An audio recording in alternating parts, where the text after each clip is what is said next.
In 1996, blind mystic Baba Vanga died at the age of 84. She is known as Nostradamus of the Balkans. She had the gift from God of predicting the future. It is believed that 85% of her predictions are proved to be correct. She correctly predicted Russian war in Ukraine, 9/11, Brexit, Chernobyl tragedy, the death of Princess Diana, death of Stalin, the 2004 Thailand tsunami, and Barack Obama's presidency. Her interesting prediction about Vladimir Putin is that he will become Lord of the World. Well, let's see. Hope the prediction doesn't come true. Sorry, Putin. Biden once said that Putin is a madman.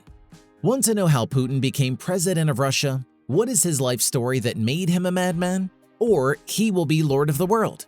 Watch the full video and judge for yourself. We at Business Chronicles tell the stories of extraordinarily successful people. Please subscribe to our channel to help us in making more videos.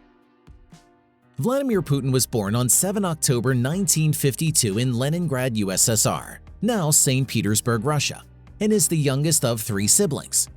His father was conscripted into the Soviet Navy and his mother worked in a factory. His grandfather was a personal cook to both Vladimir Lenin and Joseph Stalin. Putin began school in 1960 and learned a second language there, German. He is fluent in German and acted as German Chancellor Angela Merkel's translator when she visited the country in 2013. In 1970, Putin studied law at Leningrad University, which is now known as St. Petersburg State University, graduating in 1975.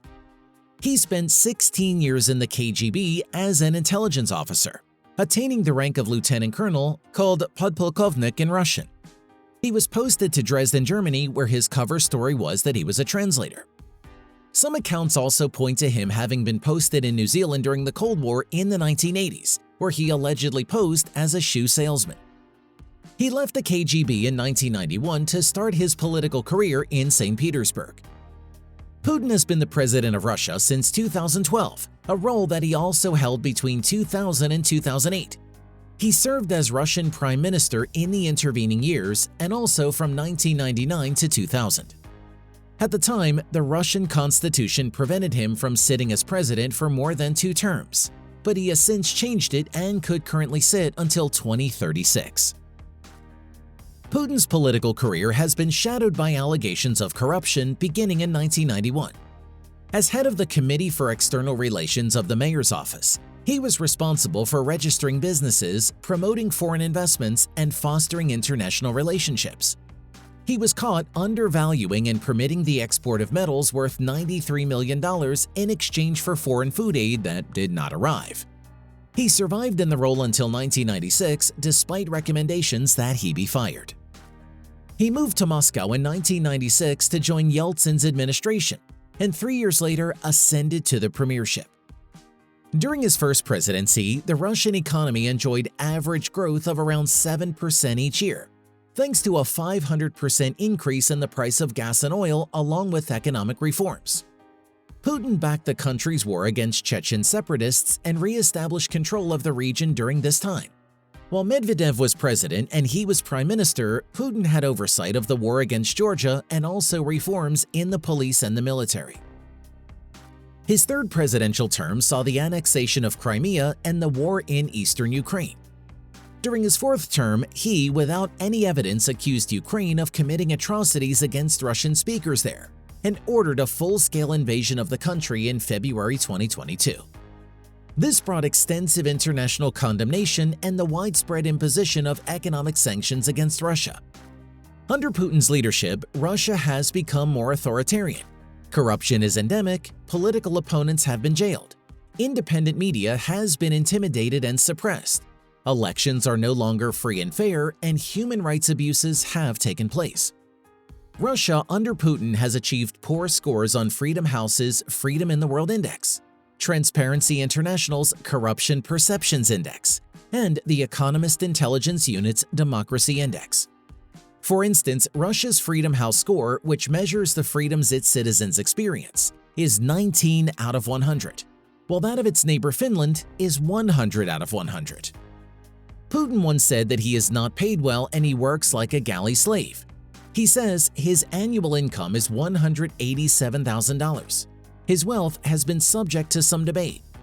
In 2007, official figures put the amount at around 3.7 million rubles, equivalent to $280,000 from bank accounts, a private St. Petersburg apartment, and various other assets.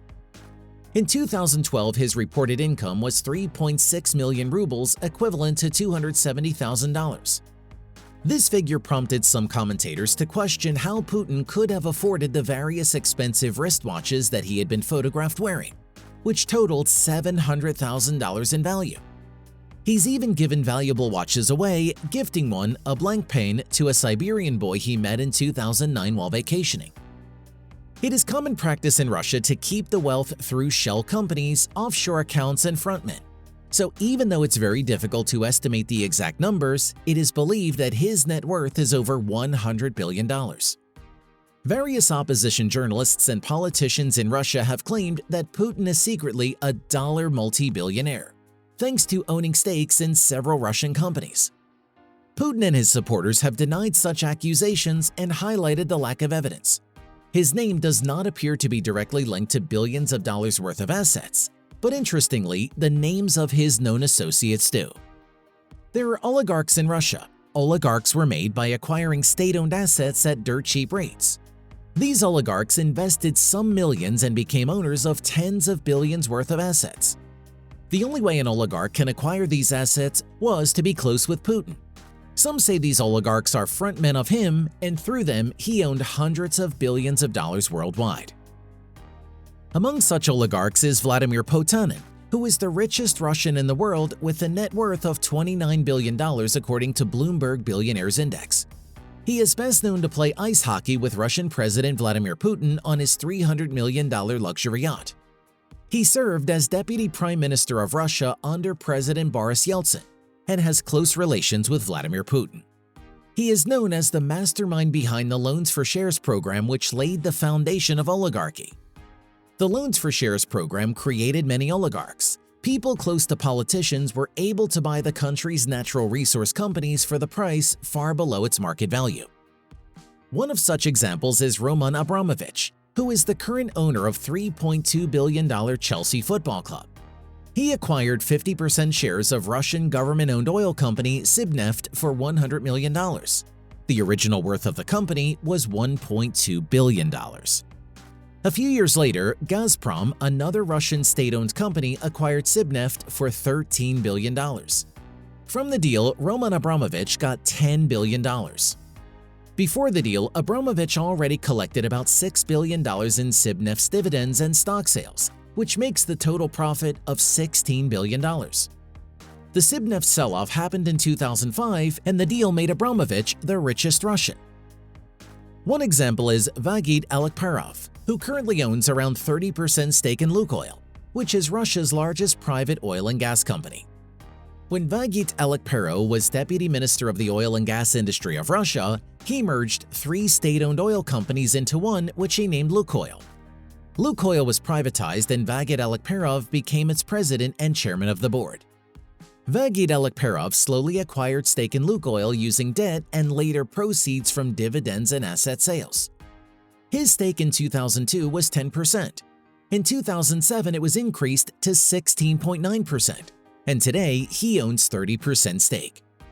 Today, with a $21 billion net worth, he is one of the richest people in Russia. In 1995, Vladimir Putin created Loans for Shares program, and he used the program to acquire state-owned Norilsk Nickel, which is the world's largest refined nickel producer, the 11th largest copper producer, and was making around $400 million profit that time. Vladimir Putin owned the bank which conducted the auctions of Norilsk Nickel. The bank rejected the rival offer of $335 million. Instead, his company paid $170 million to acquire 38% stake in Norilsk Nickel. In 1997, due to loan default by government, full control of the Norilsk Nickel was given to Putin's company, making him the richest Russian. In April 2016, 11 million documents from a Panamanian law firm were leaked to Western news media. Some of the documents reveal that Putin's associates own offshore companies worth a total of $2 billion. The German newspaper Süddeutsche Zeitung said that the money has been secretly shuffled through banks and shadow companies linked to Putin associates, including construction billionaires Boris and Arkady Rotenberg and Bank Russia, which the U.S. State Department previously claimed Putin treated as his personal bank account. Another revelation is that Putin's best friend Sergei Roldugin appears to have $100 million worth of assets to his name, despite claiming not to be a businessman. There has been some speculation that the funds actually belong to Putin, and his musician friend's relative anonymity is the reason why he was chosen for the alleged role of Putin's proxy. In 879, Kievan Rus was established. It is the origin of the people of Russia, Ukraine, and Belarus. In 988, Prince Vladimir, who was the ruler at the time, announced that he is converting to Christianity. And after his conversion to Christianity, all of the Rus people became Christian. Vladimir Putin believes that, like Prince Vladimir, he will restore the glory of Rus people and Russia will become a superpower. Thank you for watching. Don't forget to subscribe to our channel to watch more videos like this.